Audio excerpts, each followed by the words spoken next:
अस्सलामुअलैकुम।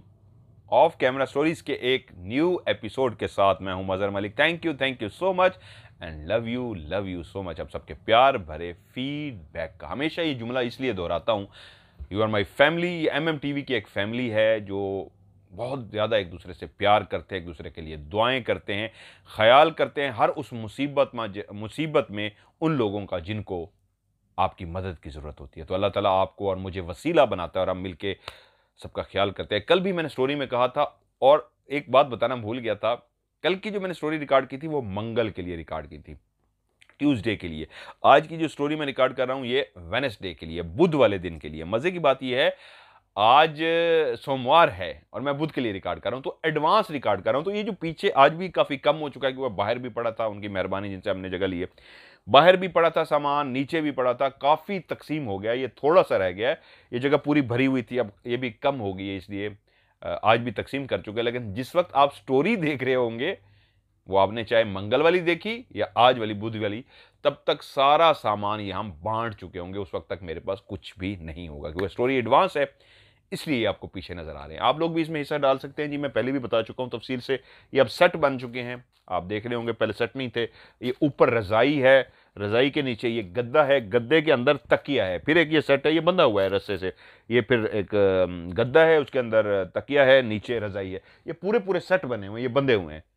रजाई, एक शापर में रजाई है, दूसरे शापर में नीचे चारपाई पे बिछाने के लिए गद्दा और उसमें तकिया। ये एक पूरा सेट हम एक फैमिली को देंगे। 100 हमने बनवाए हैं और जाहिद हसन साहब ने। मैं चाहूँगा आप लोग भी, और भी बहुत सारे लोग हैं जो हिस्सा डाल रहे हैं, तो आप लोग भी इसमें हिस्सा डालना चाहते हैं तो मुझे जैज़ कैश पे मेरा जो यही सेम व्हाट्सअप का नंबर है +92 313 66555500, इस पे जैज़ कैश बना हुआ है। आप इजी पैसे के ज़रिए भी करा सकते हैं, जैज़ कैश के ज़रिए भी आप पैसे ट्रांसफ़र कर सकते हैं। और आप बाहर मुल्क में हैं तो आप मुझसे अकाउंट नंबर मांग सकते हैं। आप मुझे इसी व्हाट्सअप नंबर पे आप मुझे कह दीजिए कि अकाउंट नंबर सेंड करें। सर इतना लाइन ही सिर्फ लिख दें, अकाउंट नंबर सेंड करें या सेंड मी अकाउंट नंबर, तो मैं इंशाल्लाह आपको अपना अकाउंट नंबर सेंड करूंगा, आप उसमें ट्रांसफ़र कर सकते हैं। इसके बाद हम चारपाइयाँ देने जा रहे हैं, तो आप ये देना चाहें, अभी बहुत सारे लोगों को ज़रूरत है। और जैसे साहब ने कहा मैं और भी हाजिर हूँ, और चारपाइयाँ भी जो हैं इंशाल्लाह वो भी हम जल्दी देने जा रहे हैं। अभी जिस बहन से मेरी बात हुई है, जिनकी कहानी मैं सुनाने जा रहा हूँ, उन्होंने कहा है मेरा भी इसमें हिस्सा डाल दें, एक छोटी सी अमाउंट मेरी तरफ से भी। मैं आपको एक मज़े की बात बताऊँ, लोगों ने अमाउंट भेजी है, मुख्तलिफ अमाउंट्स हैं, कम है ज़्यादा। एक एक कोई अल्लाह का बंदा था, उसने मुझे 5 रुपए भेजे हैं जैज़ कैश पे। मुझे खुशी हुई, मैंने बड़ी अमाउंट को नहीं डिस्कस किया, 5 रुपए को उसके लिए डिस्कस कर रहा हूँ। यार अल्लाह ताला उसको कबूल फरमाए। देखें, शायद वो उसको खुद ज़रूरत थी, उसने फिर भी 5 रुपए डाल दिए। इसको कहते हैं नीयत। नीयतों के हाल अल्लाह ताला जानता है। और मेरी दुआ है सबके लिए, तो मैं दुआ करता हूँ उनके लिए भी कि यार जिसने इतना भी हिस्सा डाला 5 का, अल्लाह ताला उसकी भी दुआ इसको कबूल फरमाए। यार उसका बहुत बड़ा दिल है, उसके पास नहीं भी थे, उसने फिर भी डाल दिए। तो जितने लोगों ने भी ये हिस्सा डाला, अल्लाह ताला उनको कबूल फरमाए, इस दुनिया और आखिरत में उनको अजर अता फरमाए। और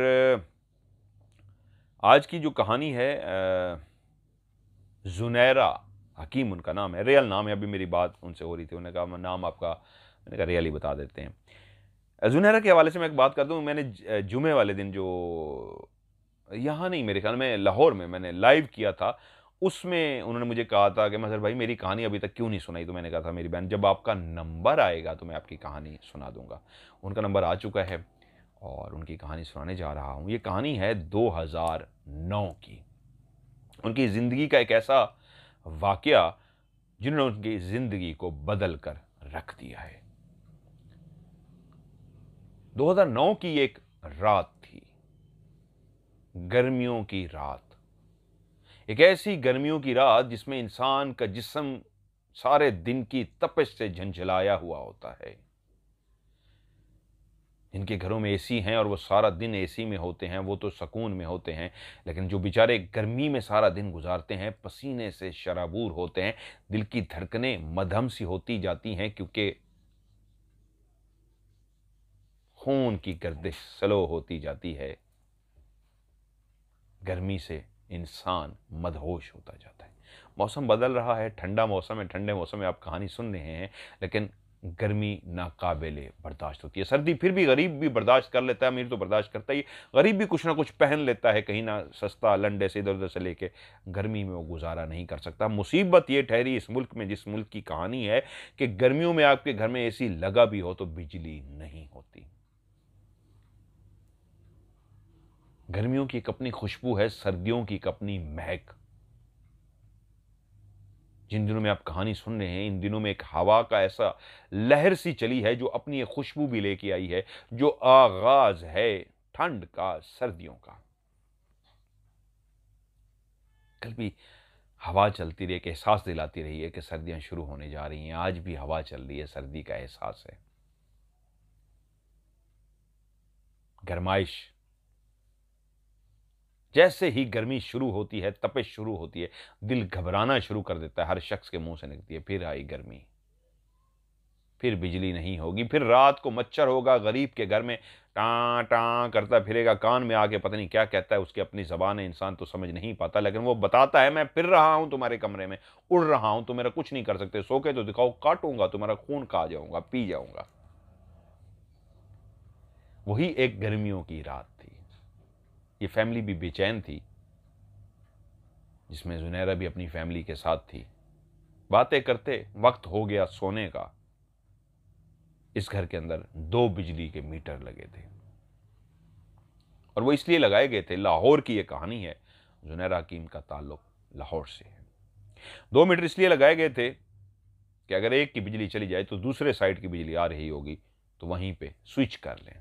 बहुत सारे लोगों ने ऐसे पहले किया होता था, अब तो उन्होंने एरिया ही मखसूस कर दिया, लेकिन अभी भी कहीं कहीं पे है। 2-2 मीटर होते हैं, तो इस मीटर पे अब अगर बिजली आ रही है, लाइन मतलब मीटर से मुराद एक इस साइड से लाइन ली हुई है, उधर से भी बिजली की लाइन ली हुई है, तो उसका फायदा ही होता है, इधर की लाइन चलेगी तो उधर शिफ्ट हो गए।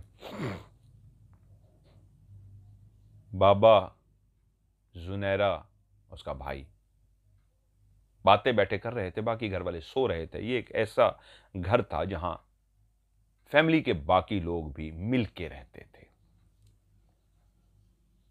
बातें करते करते सब सोने के लिए लेट गए, और अभी लेटे ही थे, बिजली चली गई।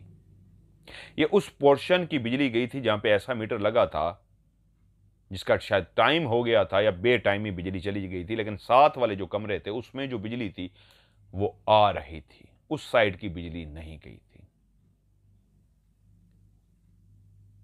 वहां पे भाई एक बिस्तर पर, 3-4 बेड लगे हुए थे वहां पे, वालिद साहब भी, बेटा भी और बेटी भी उस कमरे में चले गए कि चलो वहां पे एसी चल रहा है, वहां पे बिजली है, वहां पे सो जाते हैं। वो कहते हैं हम बातें करते उस कमरे में चले गए, उस कमरे में जाके हम लेट गए। यकीन सी बात है, गर्मियों की रात हो, कमरा ठंडा हो तो एकदम से सुकून की नींद आ जाती है। ऐसा ही हुआ, वो तीनों उस कमरे में जाते ही गहरी नींद सो गए।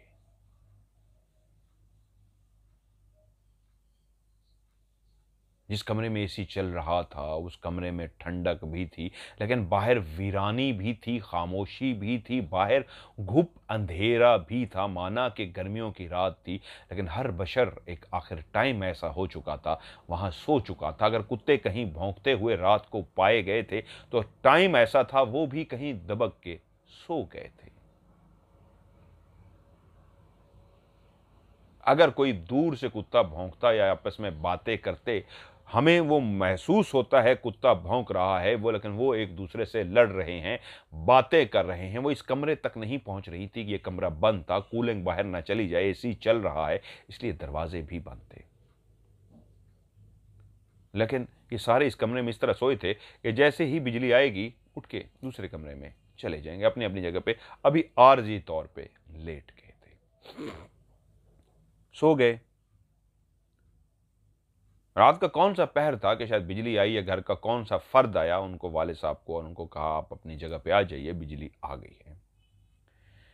वो कहती है वो उठे और वो चले गए, लेकिन जुनैरा उस कमरे में अकेली लेटी हुई थी।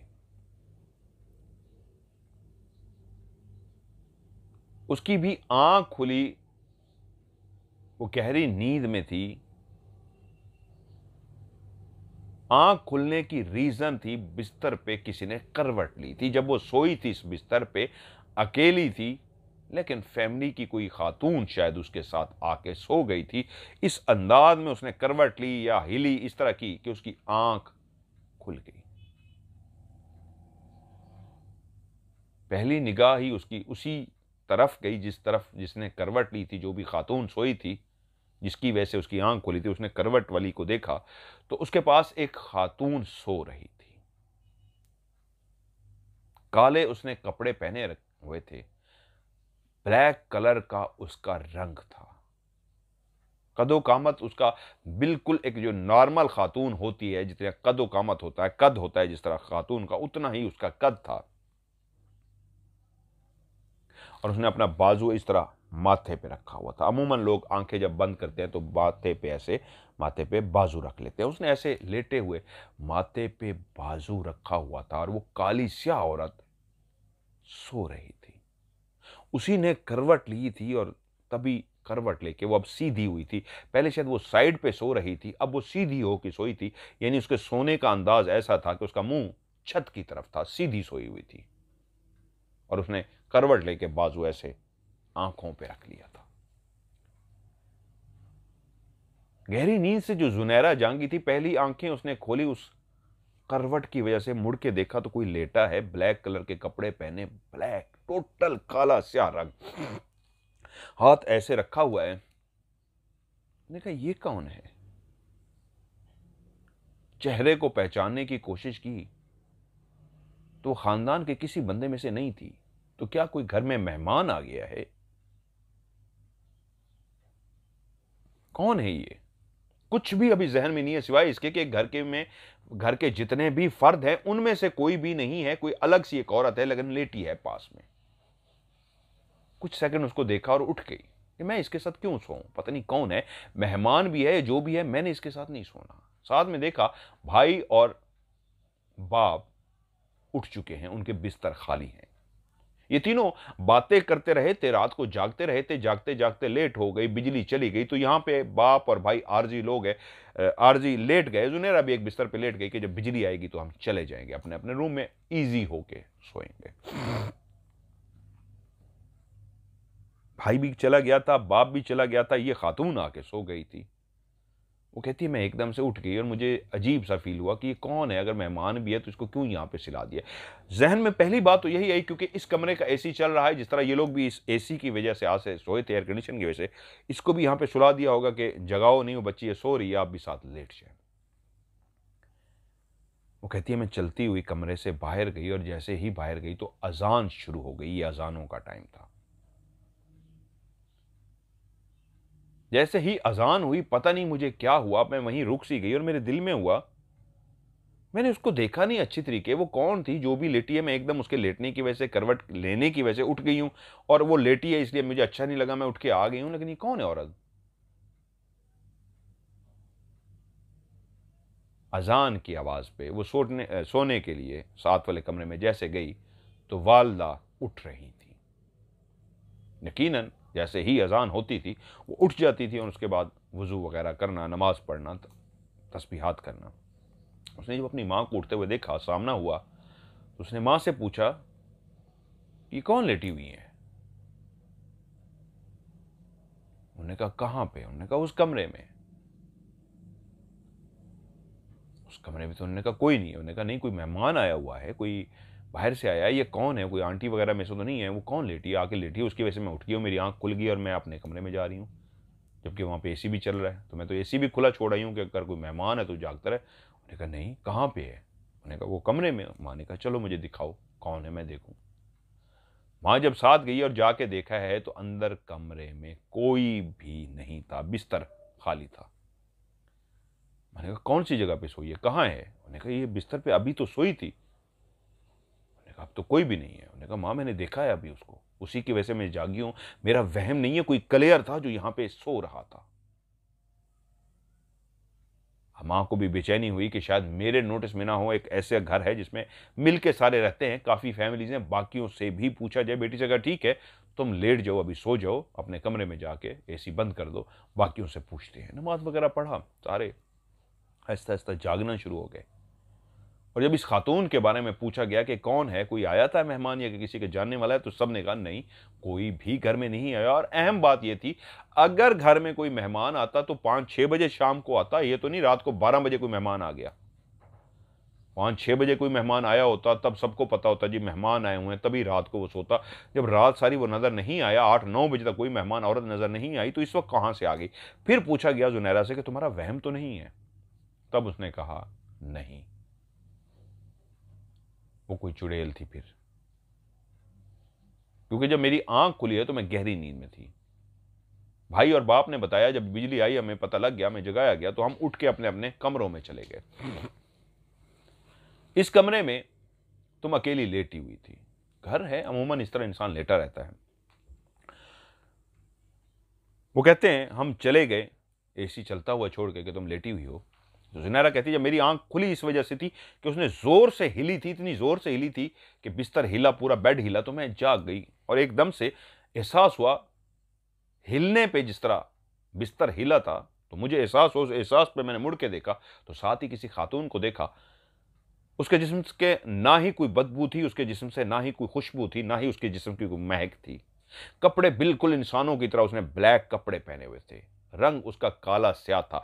नक्श जो उसके थे वो कोई खौफनाक या भयानक नहीं थे। एक काली स्याह औरत जो बिल्कुल ना बदसूरत हो, ना अच्छी शक्ल की हो, नॉर्मल शक्ल की जिस तरह औरत होती है, उस तरह का उसका काला स्याह रंग था। और उसने बाकी हिस्से पे इस तरह हाथ रखा हुआ था, लेकिन वो सोई थी। उसको देख के मैं अपने बिस्तर से खड़ी हुई, उठ के खड़े होके भी मैंने उसको दोबारा से देखा था।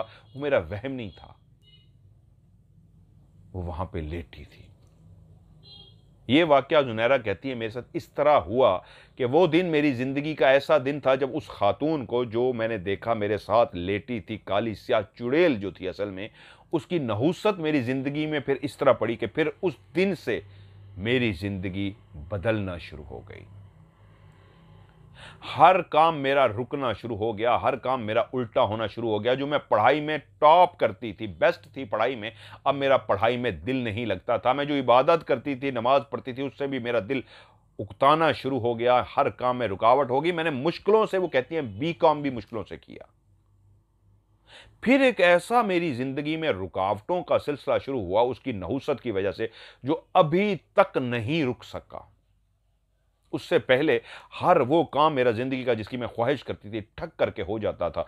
जब उस खातून से मेरा पाला पड़ा और उसको मैंने देखा, मुझे एहसास नहीं हुआ कि मेरी ज़िंदगी में जो रुकावटें आ रही हैं, उसकी नहुसत से हैं। मैं चलती रही, लेकिन एक टाइम पे आके मुझे एहसास हो गया कि कुछ तो ज़िंदगी में गड़बड़ चल रही है। तो तब एहसास हुआ उस खातून की वजह से। जब से वो मैंने चुड़ैल देखी थी, तब से मेरी ज़िंदगी बदलती गई। और अब जब वो मेरे साथ अब राब्ते में आई हैं, लाइव शो में भी उन्होंने कॉल की, अपने बारे में पूछा, तो मैंने उनको कहा है आपके साथ शदीद नेगेटिव एनर्जी है और उसके बुरे असरात जुड़े हैं, और इतनी शदीद नेगेटिव एनर्जी है कि आपको चीज़ें नज़र आनी चाहिए, आप पढ़ना शुरू कर दें। अब जब उनके साथ इस तरह की शदीद नेगेटिव एनर्जी है तो उसी ही औरत की वजह से है, अब उनके साथ है, और इंशाल्लाह वो ठीक हो जाएंगी। लेकिन अभी मेरी थोड़ी देर पहले मैंने उनसे पूछा तो उन्होंने कहा है कि मैं एक शख्स को, मेरे भी कुछ जानने वाले हैं, ज़्यादा नहीं लेकिन जानने वाले हैं, उनको मैं 1.5 लाख रुपए दे चुकी हूँ इस नेगेटिव एनर्जी को दूर कराने के लिए। उस बंदे ने तो कहा आपके ऊपर असरात हैं, आपके साथ जिन है, आपके साथ ये है, आपके साथ वो है, और मैं इसका तोड़ कर दूंगा। तो तोड़ के लिए वो कह रही हैं कि मैंने उनको तकरीबन 1.5 लाख रुपए दिए। तो मैंने हंसते हुए पूछा मैं ये बात बता दूं? कहते हैं नाम बताएं। मैंने कहा मैं तो बता दूंगा। कहती है अच्छा चले बता दें। उन्हें इजाज़त दे दी। साहब का कहते हैं नाम ना बताइएगा। मैंने कहा नाम नहीं बताता। जुनैरा लाइव कॉल कर चुकी है मुझे, बहुत सारे लोगों ने इसकी कॉल सुनी होगी फ्राइडे को। 1.5 लाख रुपया दे चुकी हैं अपनी इस जिन को, जो कहा गया कि आपके साथ जिन है, और उन्होंने ये भी कहा है कोई भेजा गया है आपके लिए, और वो जो भेजा गया जिन वो आपके साथ रहता है, उसकी वजह से आपकी नहुसत है, आपके दुनिया के अब इतना रिश्ते आए हैं, इतना रिश्ते आए हैं। एक अच्छी खाती पीती फैमिली है, खूबसूरत अल्लाह ताला ने शक्ल सूरत बनाई है, एजुकेशन भी है, हर वो चीज़ है जो एक अच्छे रिश्ते के लिए चाहिए होती है। लेकिन जुनैरा के लिए इतने रिश्ते आए हैं, बगैर किसी वजह के वो चले जाते हैं। रिश्ता नहीं होता। ऐसे नहीं कि रिश्ते नहीं आते, आते हैं बगैर कोई रीज़न होते, आते हैं, खुश हो जाते हैं, रिश्ता पसंद, सब कुछ ओके, लेकिन एकदम से फिर वापस नहीं आएंगे, जवाब नहीं आएगा, क्या हो जाता है। ये इसी वजह से है कि उनकी ज़िंदगी में मैंने जो उनको बताया वो है नेगेटिव एनर्जी, उसके बुरे असर, जिसकी वजह से आपके तमाम कामों में रुकावट आती है। हर काम रुक जाएगा, कुछ भी नहीं होगा, शादी होगी नहीं, रिश्ते आएंगे नहीं। अगर आप ज़बरदस्ती कर भी लेंगे तो वो टूट जाएगी, तलाक हो जाएगी। तो मैंने उनको कहा परेशान ना हो, मैं कोई हदिया शदिया नहीं लेता, मैं फ्री ऑफ कास्ट काम करता हूँ। हाँ ये है, मैंने कहा मेरी बहन इससे तो अच्छा था जो 1.5 लाख रुपए दिया, अब 50,000 रुपये 30,000 रुपये किसी सैलाब जदगान को दे देती तो अल्लाह ताला आपके काम में बरकत डाल देते। एक नहुसत सदका खैरात करने से ना कम अज़ कम इस तरह की ज़िंदगी के बुरे मामला ठीक होते हैं। सदका खैरात लाजमी किया करें, हर शख्स को करना चाहिए। तो इंशाल्लाह उनका मामला ठीक हो जाएगा। इसी के साथ एक और कहानी भी एक मेरी बहन ने मुझे भेजी हुई थी, क्योंकि इनकी शॉर्ट सी कहानी थी, तो मैंने कहा एक और कहानी भी, सच्ची कहानी जो मुझे भेजी गई। रिहाना उनका नाम है और उनकी बेटी का नाम है, उन्होंने कहा वो आप फ़र्ज़ी कर दें। काफ़ी पुरानी है लेकिन वो कहते हैं अब बेटी ज़रा बड़ी हो चुकी है तो उसको भी एहसास नहीं दिलाया, तो आप बस मेरा सिर्फ नाम कह दें रिहाना, और मेरी बेटी का नाम आप कोई भी फ़र्ज़ी रख लें। उनकी बेटी का नाम महविश रख लेते हैं, फ़र्ज़ी। रिहाना कहती है कि मैं अपनी ज़िंदगी गुजार रही थी, शौहर और मैं खुशी खुशी अच्छी लाइफ गुजार रहे थे, अल्लाह का दिया सब कुछ था, किसी के आगे हाथ नहीं फैलाना पड़ता था, बेहतर ज़िंदगी थी। शौहर प्यार करने वाले थे, जिस जगह पे मेरी शादी हुई थी ये एक नेक घराना था, तहज्जुद गुजार घराना था। शौहर वफादार, प्यार करने वाले, रेस्पेक्ट करने वाले, इज़्ज़त करने वाले मिले, और शादी के बाद मैं बहुत खुश थी कि अल्लाह ने मुझे एक ऐसा जीवन साथी दिया है जो मेरा बहुत ख्याल रखता है। तो मैं भी अपनी तरफ से पूरी कोशिश करती उनका ख्याल करूँ। वो भी मुझसे बहुत खुश थे और कहते थे तुमने मेरे माँ बाप की भी खिदमत की और मेरी भी केयर की। उन्हीं दिनों ऐसा हुआ, अल्लाह उनकी वालिद साहब जो थे अल्लाह को प्यारे हो चुके थे, वालदा हयात थी, मैंने जितना हो सका उनकी खिदमत की। मेरी औलाद होने वाली थी उन्हीं दिनों में, तो उनकी वालदा अल्लाह ताला को प्यारी हो गई। अब उस घर में मैं और मेरे शौहर रहते थे, वालदा अल्लाह को प्यारी हो चुकी थी। मैंने अपनी तरफ से पूरी कोशिश की थी कि जितना अपनी शौहर की खिदमत कर सकती हूँ मैं खिदमत करूँ। और मेरे शौहर कहते थे अल्लाह मेरी माँ को जन्नत नसीब फरमाए, तुमने मेरी माँ की भी भरपूर खिदमत की है और वो तुमसे बहुत खुश थी। वक्त गुजरता रहा कि अल्लाह ने मुझे उस औलाद में एक चांद सी बेटी दी, जिसका फर्जी नाम मैंने महविश रखा है। महविश इस दुनिया में आ गई। महविश बहुत खूबसूरत थी, बहुत प्यारी थी। माँ के लिए तो चांद का टुकड़ा होती है, दुनिया कुछ भी कहे, लेकिन दुनिया भी कहती थी माशाल्लाह महविश खूबसूरत है। महविश आहिस्ता आहिस्ता बड़ी होने लगी, लेकिन अल्लाह का करना ऐसा हुआ, मेरे शौहर एक हादसे की वजह से अल्लाह को प्यारे हो गए। डॉक्टरों ने बहुत बचाने की कोशिश की, कुछ दिन वो हॉस्पिटल में भी रहे, लेकिन आखिर दम तोड़ दिया और अल्लाह को प्यारे हो गए। मेरी दुनिया उजड़ गई थी, मेरे शौहर अल्लाह को प्यारे हो गए थे। अब एक बेटी थी और मैं थी, अकेला घर था। एक अच्छा खासा बड़ा घर था। वहीं पे मुझे पता लगा कि मेरे शौहर ने एक बीमा पॉलिसी भी मेरे लिए करा रखी थी, क्योंकि कार हादसे में उनकी मौत वाक़ई हुई थी, तो इसलिए मुझे एक अच्छी खासी अमाउंट भी मिल गई। मेरे बहन भाई माँ बाप जहाँ रहते थे, एक ही शहर में हम रहते थे, उन्होंने कहा अब आपका आगे पीछे तो कोई नहीं, शौहर भी चला गया, एक माँ थी वो भी चली गई, अब उस घर से आपकी वाबस्तगी ज़रूर होगी, उस घर में आपकी शौहर की यादें होंगी, लेकिन हम यही कहेंगे आप अकेली खातून हो और एक बेटी है, आप वहाँ से आ जाओ जहाँ पे हम रहते हैं, हम यहाँ पे आपको मकान ढूंढ देते हैं, आप यहाँ पे मकान ले लो, अभी फ़िलहाल किराए पे आ जाओ और हम आपके लिए मकान ढूंढते हैं, जैसे मकान मिलेगा हम आपको मकान ले देंगे। मुझे भी उनकी तजवीज़ अच्छी लगी, क्योंकि अब उस घर में मुझे बहुत डर लगता था। मुझे अपने शौहर की यादें आती थी, उस जगह पे बैठते थे, उस जगह पे खड़े होते थे, उस जगह पे नमाज़ पढ़ते थे, उस जगह पे ये सारा कुछ मुझे बहुत तकलीफ़ देता था। वो कहती है मैंने उस घर को बेच दिया और जो पैसे मुझे मिले थे बीमा पॉलिसी से, वो कोई सारे उठा के बैंक में रखवा दिए।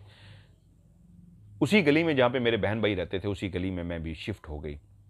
एक किराए का घर ऐसी जगह पे ढूंढा गया, तकरीबन 8-10 मकान छोड़ के मेरे माँ बाप का घर था, बहन भाई रहते थे, और वहीं मैंने रहना शुरू कर दिया। भाई लोग कोशिश कर रहे थे एक ऐसी जगह पे, इस गली को, मोहल्ले को छोड़ के हम एक ऐसी जगह पे घर लें जहाँ पे एक साइड पे उनका घर हो, वो भी अपना घर, इसको जो आबाई घर था बेच के घर लेना चाह रहे थे, एक ऐसी जगह पे जहाँ पे मेरा भी साथ में घर हो और उनका भी घर हो, क्योंकि मैंने कह दिया था मैंने ज़िंदगी में शादी नहीं करनी, बकिया ज़िंदगी मैंने अपनी इस बेटी के लिए गुजारनी है। बहुत कोशिश समझाने के बावजूद घर वालों ने, मिलने वालों ने, सब ने समझाया कि तुम शादी कर लो। मैंने इनकार कर दिया कि नहीं, मेरे पास शौहर की इतनी यादें हैं, मैं उससे इतना प्यार करती थी कि मैं किसी और की अब नहीं हो सकूंगी। मेरे लिए जो किराए का घर देखा गया उस गली में ही था जहाँ पे मेरे घर वाले रह रहे थे। सो मैं उस घर में आई, सामान मेरा शिफ्ट हो गया, थोड़ा सा सामान लेके आई थी जो मेरा था, कि अब अपना जो घर लेना है वहीं पे ही सारा सामान नया लिया जाएगा। अल्हम्दुलिल्लाह इतनी अमाउंट हो गई थी कि मैं एक अच्छा घर ले सकती थी, सामान और इस तरह कर सकती थी सिस्टम कि हमें माँ और बेटी को किसी के आगे हाथ ना फैलाना पड़ता, हमारी इन्वेस्टमेंट भी हो जाती, हमारा काम चलता रहता।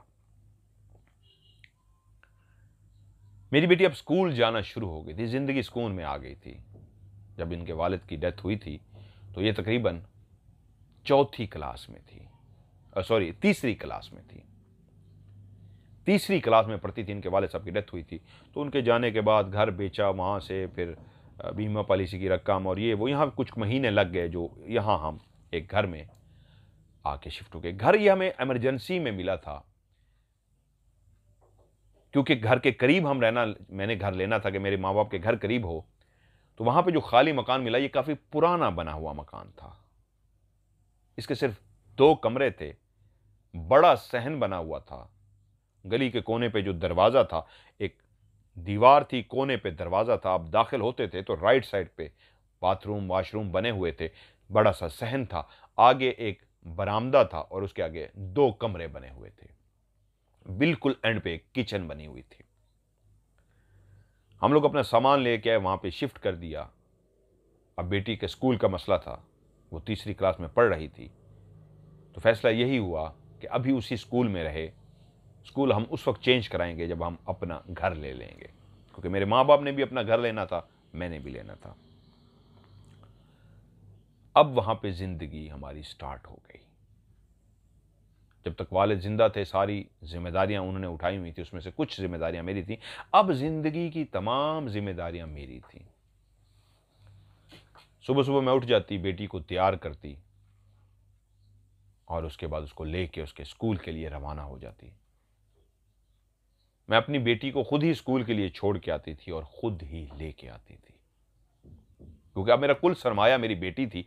मेरे पास जितना भी टाइम होता था वो मेरी उस बेटी के लिए होता था, महविश के लिए होता था। मैं उसको अपनी आंखों से ओझल नहीं करना चाहती थी, वो मेरी कुल कायनात थी। हम वापस आते, सारा दिन अपने घर पे रहते, साथ साथ घर होने की वजह से मैं और मेरी बेटी अक्सर अपने घर भी चले जाते, जो साथ मेरी माँ बाप का घर था, जो उसके नाना अब्बू का घर था, जो उसके मामू का घर था। क्योंकि इस गली में मैंने भी बहुत टाइम गुजारा था, यहाँ से ही गई थी शादी होके इसी मोहल्ले से, लेकिन मेरी बेटी इस मोहल्ले में नई नहीं थी, तो उसके अभी दोस्त नहीं बने थे, तो वो अपने नानों के घर चली जाती थी, वहीं पे टाइम गुजारती थी। अक्सर ऐसा होता, जब वो स्कूल से आ रही होती तो मुझे कहती मामा मैंने अभी नानों के घर जाना होता है, तो मैं उसको कहता बेटी तुम चेंज तो कर लो, खाना तो खा लो। कहती नहीं नहीं, जिद करती मैंने नानों के घर जाना, तो मैं उसको नानों के घर छोड़ देती, वहीं पे वो खाना वगैरह खाती। इस अमूमन उस वक्त होता जब अगले दिन स्कूल की छुट्टी होती थी, क्योंकि जब अगले दिन स्कूल हो फिर तो ऐसा नहीं हो सकता, क्योंकि मुझे पता होता था अगले दिन स्कूल की छुट्टी, अगर वर्दी मैली भी हो जाएगी कोई बात नहीं, कल छुट्टी है।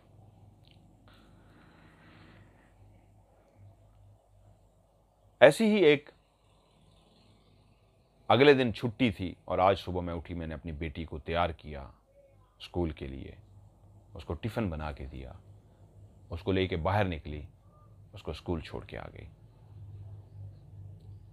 जब छुट्टी का टाइम हुआ तो आज मुझे भी काफ़ी काम करने थे, क्योंकि मेरे जहन में था कि कल छुट्टी है, इसने भी स्कूल नहीं जाना, इसको मैं ले आऊँ तो कुछ मुझे भी अपने काम, इसको मैं खुद ही नानों के घर छोड़ दूंगी और कुछ काम करने वाले मैं निपटा लूंगी, क्योंकि मैं अकेला उसको घर पे नहीं छोड़ सकती थी और घर में मैं अकेली ही रह रही थी। लेकिन क्योंकि एक मोहल्ला था, गली थी, इसलिए डर खौफ नहीं था, वीराना नहीं था, इर्द गिर्द लोग थे, मुझे सारे जानते थे, इज्जत करते थे, मुझे भी जानते थे कि ये खुद भी किस किरदार की मालिक है, और शौहर भी बाकिरदार था, नेक था, नमाजी परहेजी था, मेरे घर वाले से भी लोग वाकिफ थे, इसलिए दिल से सारे इज्जत करते थे, बड़े बूढ़े सारे रिस्पेक्ट करते थे, ख्याल रखते थे, पूछते रहते थे। मैं बेटी को छोड़ के स्कूल वापस आ गई। जो घर के काम करने वाले थे वो काम किए। छुट्टी का टाइम हो गया और जैसे ही छुट्टी का टाइम हुआ, मैं बेटी को लेने के लिए पहुंच गई। बेटी को मैंने लिया तो उसने मुझे कहा, मामा कल छुट्टी है, मैं नानों के घर चली जाऊं। मैं पहले ही फैसला कर चुकी थी कि इसको नानों के घर छोड़ना है, कुछ काम वगैरह करने हैं, मार्केट वगैरह जाना है, तो मैं ज़रा मार्केट से हो आऊँ, इसको नानों के घर छोड़ दूँ। उसको लेके महविश को लेके मैं नानों के घर गई, उसको अंदर छोड़ा, माँ को सलाम किया, बाकियों को कहा मैंने थोड़ा सा काम करने हैं, इसको मैं यहाँ ज़रा छोड़ के जा रही हूँ, इसका ध्यान रखिएगा, मैं शाम तक इसको लेने के लिए आऊँगी, मैं ज़रा मार्केट जा रही हूँ। मेरी माँ ने कहा ठीक है, इसको छोड़ दो, तुम जाओ। महविश को नानों के पास छोड़ के वो घर में खेलना शुरू हो गई। मैं वहाँ से निकली, अपने घर से निकल के सीधा चल पड़ी अपने घर की तरफ। मैं चलती हुई अपने घर के दरवाजे तक पहुंची, जिसका एक पुराना सा दरवाज़ा था जो मैं लॉक करके जाती थी। उस दरवाजे को मैंने खोला। जैसे ही मैंने दरवाजे को खोला तो मैं अपने घर में दाखिल हो गई। एक दिन का टाइम था, छुट्टी का टाइम था। और जैसे ही मैं कमरे के दरवाजे से तकरीबन कोई 6-7 कदम दूर थी, अभी यानी 6-7 कदम के फासले पे कमरे का दरवाजा था जो खुला हुआ था, तो मेरी निगाह पड़ी। एक लेफ्ट पे दरवाजा था, एक राइट पे दरवाजा था, बीच में एक छोटी सी राहदारी टाइप बनाई हुई थी, थोड़ा सा रास्ता था जो गुजर के आगे किचन की तरफ जाता हुआ था। किचन की तरफ जाता था। बहुत पुराने स्टाइल का बना हुआ घर था, अजीब ही बनाया हुआ था, यानी इधर भी कमरा इधर भी कमरा, बीच में एक छोटा सा गैप डाला था जो आगे जाके किचन बन जाता था। तो मैंने देखा मेरी बेटी महविश उसी ही स्कूल ड्रेस में, वही बैग लटकाए जिस तरह वो अभी लटका के आई थी, बैग लटकाए, टिफन हाथ में पकड़े, जो उसको सुबह मैंने दे के दिया। उसके 3-4 टिफन थे मुख्तलिफ कलर्स के, कभी कोई लेके जाती थी, कभी कोई लेके जाती थी। आज जो उसने टिफन पकड़ा था, वही टिफन उसके हाथ में था, वही बस्ता उसके बैग लटका हुआ था, पीछे वही कपड़े, वही पोनियां, सब कुछ बनाया हुआ। महविश सामने से खड़ी थी और वो किसी चीज को देख रही थी, क्या कर रही थी, वो सब कुछ उसके हाथ में था। और खेलती खेलती उसने मेरी तरफ देखा नहीं, लेकिन जब वो खड़ी कुछ कर रही थी, उसका मुंह मेरी तरफ था। वो कहती है, कल यार मैंने अपनी बेटी को देखा, स्कूल शूज भी पहने हुए हैं, उसने बैग लटकाया हुआ है, स्कूल की वर्दी पहनी हुई है, हाथ में टिफन भी है, दूसरे हाथ में कुछ है उसको जो वो देख रही है। और देखते देखते उसने मेरी तरफ नहीं देखा और चलती हुई कमरे के दरवाजे में जाके खड़ी हो गई है। अब मैं जब 5-6 मैं अपने ख्यालों में थी, मैंने घर का मेन दरवाजा खोला, चलती हुई सहन में दाखिल हो गई। आगे बरामदा था। अब बरामदा, उसके आगे कमरा है और मैं अभी कमरे से 6-7 कदम दूर हूं। बरामदा 3 कदम होगा। तो वो देखती हैं कि बेटी सामने खड़ी है, मेरी तरफ ही मुंह करके खड़ी है, उसी ही हुलिये में है जिस हुलिये में अभी अभी मैं उसको स्कूल लेके आई हूं। मेरी तरफ देखे बगैर वो अब चलती हुई, तकरीबन मैं जब खड़ी हूं, मुझे खड़े हुए 5 से 7 सेकंड हुए होंगे, 10 सेकंड हुए होंगे, 10 सेकंड तकरीबन, ये उनके लफ्ज हैं कि 5 से 7 सेकंड हुए होंगे, 10 सेकंड तकरीबन, यही जुमला बोला उन्होंने कि 10 सेकंड मैंने उसको देखती रही हूं, खड़े होके शॉक्ड हो गए कि मेरी बेटी सामने खड़ी हो। मेरा वहम है, मैं कोई ख्वाब में देख रही हूं, ख्यालों में हूं, मैं नींद में हूं, रात का टाइम है, क्या है, मेरी बेटी ये खड़ी है, मैं तो नानों के घर छोड़ के आई हूं और वो मेरे सामने, वो भी खड़ी हुई है, मुझे देख नहीं रही, वो खड़ी हुई है। और उसके बाद वो चलती हुई कमरे के दरवाजे के अंदर गई है, अंदर दाखिल नहीं हुई। अब वो कमर करके मेरी तरफ खड़ी है। अब जब वो अंदर दाखिल नहीं हो रही, मेरी तरफ खड़ी है, तो बैग पीछे मुझे नजर आ रहा है, सब होलिया मेरी बेटी का है। मेरा जिस्म कांपना शुरू हो गया, ये कौन है, मेरी बेटी है ये तो, लेकिन मेरी बेटी तो नानों के घर है। मेरी दिल की धड़कन इतनी तेज हो गई, या खुदाया ये क्या माजरा है, ये मेरी बेटी है या मेरी बेटी नानों के घर है, ये वाली बेटी है या वो वाली बेटी है। मुझे कुछ समझ नहीं आई। मैं अजीब सी अंदाज में ऐसे लड़खड़ाना शुरू हो गई। उसी लम्हे मैंने आवाज दी, पता नहीं, कहती है मुझे, मां हूं ना, मैं गड़बड़ा गई कि उधर है या इधर है। मैं इस तरह खड़ी कांप रही, तो एकदम से मैंने आवाज दी। आवाज मेरी कांप रही थी, महवेश। इतनी ही देर खामोशी रही, कोई आवाज नहीं आई। तो फिर मैंने आवाज दी, बेटा महवेश। मेरा लहजा धीमा हो चुका था, आवाज और कांप रही थी। और जब मैंने दूसरी दफा ये कहा, बेटा महवेश, महविश चलती हुई कमरे में दाखिल हो गई। मुझे पता नहीं क्या हुआ, एकदम से मैं मुड़ी और बाहर की तरफ मैंने दौड़ लगा दी। जब मैं गली में दाखिल हुई तो लोग भी आ रहे थे, एकदम मैं जब मैंने लोगों को भी देखा, कुछ हिम्मत भी बंद गई मेरी, और मुझे एक सहारा भी मिला कि मुझे अपने आप को कंट्रोल करना है, लोग देखेंगे क्या कहेंगे। मैं तेज तेज चलती हुई, शायद कुछ लोगों को एहसास भी हो गया हो कि ये हड़बड़ाई हुई है, परेशान है, लेकिन मैं चलती हुई अपने घर पहुंच गई। जब मैं गई तो मेरी माँ सामने थी, महविश सामने नहीं थी। मैंने कहा, माँ महविश कहाँ है? तो मेरी माँ ने दूर से मुझे इस तरह देख लिया था, तेज तेज आते हुए, परेशान होते हुए। उसने क्या हुआ है? मैंने दोबारा पूछा, माँ महविश कहाँ है? उसने कहा, महविश तो अंदर है। कौन से कमरे में? कहती है, सामने। मैं तेज से भागती हुई अंदर गई उस कमरे में, तो महविश कमरे में नहीं थी। मैं एकदम से बाहर निकली, माँ मैंने कहा महविश कमरे में नहीं है। मेरी माँ कहती है, बताओ तो सही, हुआ क्या है? क्या हुआ है महविश को? बेटा अंदर ही है। मैंने कहा, माँ अंदर नहीं है। मेरी माँ भी समझ गई कि कुछ हालात, अल्लाह माफ करे, कोई खौफनाक हैं, कोई गड़बड़ वाले हैं। वो भी एकदम से उठी, और जब उठी तो पता लगा वो जो साथ वाला कमरा था, महविश वहां से निकल रही थी। मेरी माँ ने कहा, ये है महविश। मेरे सामने इधर गई थी, मैं अपने काम में थी, वो खेल रही थी बच्चों के साथ, वो उधर चली गई है। तो कहती है, रिहाना कहती है, जैसे ही मैंने महविश को देखा, मैं भाग के महविश की तरफ गई, उसको गले लगा लिया। उसको गले लगाते उसका जो लम्स था, उसके जिस्म की खुशबू थी, मेरी बेटी का जो एक एहसास था, मेरे जिस्म के साथ टच हुआ तो मुझे यकीन था मेरी बेटी थी जिसको मैंने गले लगाया हुआ है। मैं कांप रही थी। मेरी माँ चल के आ गई, मुझे कहती है, वो जो जिसको मैंने गले लगाया था उसकी मैं माँ थी। अब पीछे जो आके मुझे गले लगाने की कोशिश कर रही थी वो मेरी माँ थी। उसने मुझे कहा, रिहाना बेटा क्या हो गया है, क्यों परेशान हो? ये तो यहां थी, क्या हुआ है मुझे बताओ। मैं कुछ देर चिपकी रही अपनी बेटी से, और फिर वो और भी घर वाले आ गए, तो मैंने कहा, महविश को ले जाए। महविश को ले गए तो मैंने माँ से कहा, माँ मैं अभी घर में गई थी, महविश वहां पे थी। और मैंने वो सारी बात जो देखी थी कि कैसे मैं खड़ी रही हूं 10 सेकंड, महविश सामने खड़ी रही है, बिल्कुल महविश थी माँ। वो रंग और रूप महविश था, कदो कामत महविश थी, हुलिया उसी का था, लिबास उसी का था, बस्ता उसी का था, सब कुछ उसी का था। मुझे देखे बगैर इधर चली गई। मैंने 2 दफा आवाज दी तो अंदर चली गई। माँ मैं भागी हूं, मैं परेशान हूं। कि तो मेरी माँ ने कहा, बेटा महविश तो यहां से 1 मिनट के लिए भी बाहर नहीं गई। फिर भी वो अंदर गया और कहा, महविश बेटा बाहर गए थे? तो घर वालों ने कह दिया, नहीं नहीं बाहर कहाँ, अभी तो छोड़ के गई हैं, ये तो हमारे पास थी। तो उसने, माँ ने पूछा, बेटा अभी तुम इस कमरे में गई थी? उसने कहा, हाँ हाँ मैंने बुलाया था, इस कमरे में गई और फिर इधर आ गई, 1 सेकंड के लिए भी घर से बाहर नहीं गई। महविश ने कहा, नहीं मामा मैं तो इधर हूँ, मैं तो बाहर नहीं गई। तो उसी लम्हे फिर उनके रिहाना के भाई को बुलाया गया। वो भाई पहुंचे घर जल्दी से, कि आप जल्दी आए, इमरजेंसी। वो घर पहुंचे और उनको सूरत हाल बताई गई। तो उन्होंने कहा, परेशान ना हो, दिन का टाइम है, आए मेरे साथ आए। रिहाना की माँ, उसका भाई, रिहाना खुद, ये तीनों 3-4 लोग चलते हुए कहते हैं, हम उस घर में दोबारा से दाखिल हो चुके, दरवाज़ा खुला हुआ था, अंदर गए। मेरा भाई आगे बढ़ा, खवातीन पीछे रुक गई। चलते हुए अंदर गए, अंदर कमरे में जाके झांका भाई ने, जिसका दरवाज़ा खुला हुआ था, अभी भी दरवाज़ा वो बंद करके गई थी। अंदर देखा तो कमरे में कोई भी नहीं था। साथ वाले कमरे में गए, देखा कोई भी नहीं। किचन में जाके देखा, कोई भी नहीं। बाथरूमों में देखा, कोई भी नहीं। उन्होंने कहा, घर में तो कोई भी नहीं है। तो रिहाना ने कहा, लेकिन उस वक्त घर में था। वो मेरा वहम नहीं हो सकता।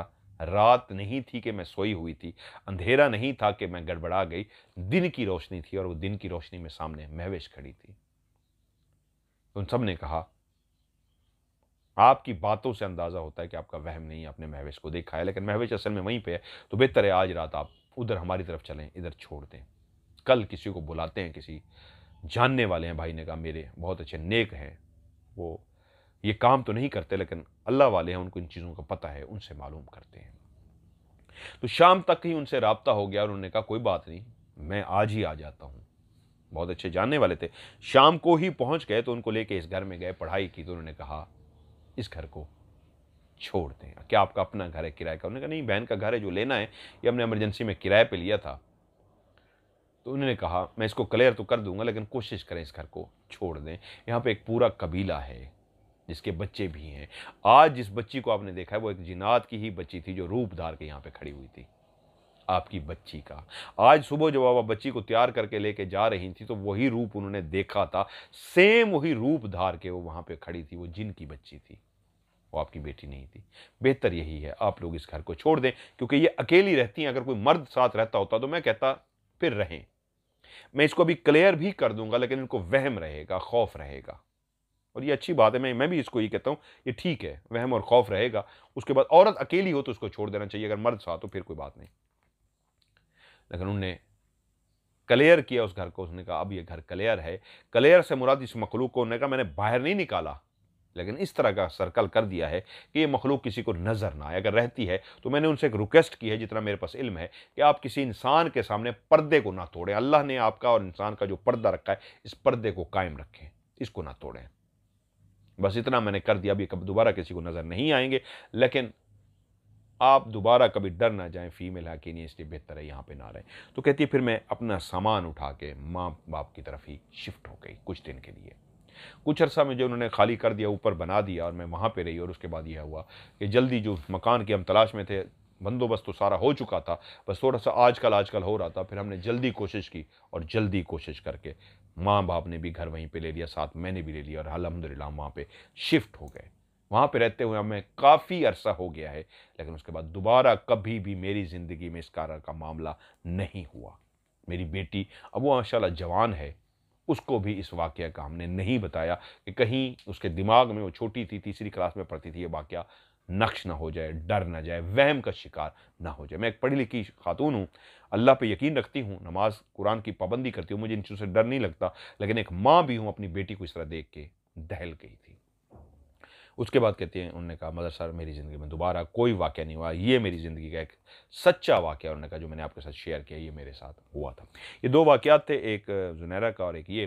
तो ज़ुनैरा के लिए ये है कि उनको इंशाल्लाह मैं जल्द ही राब्ते में हूँ। अभी भी मैं अभी तो बिज़ी हूँ, अभी मैंने ये फिर करना है, थोड़ा सा जो रह गई हैं रज़ाइयाँ ये करना है। आप भी हिस्सा डालना चाहते हैं डालिए। तो ज़ुनैरा ने भी माशाल्लाह, बच्ची ने कहा है कि जी मेरी तरफ से भी मैं आपको जायज़ कैश कराती हूँ। मोस्ट वेलकम बहन मेरी, अल्लाह इसको कबूल फरमाए।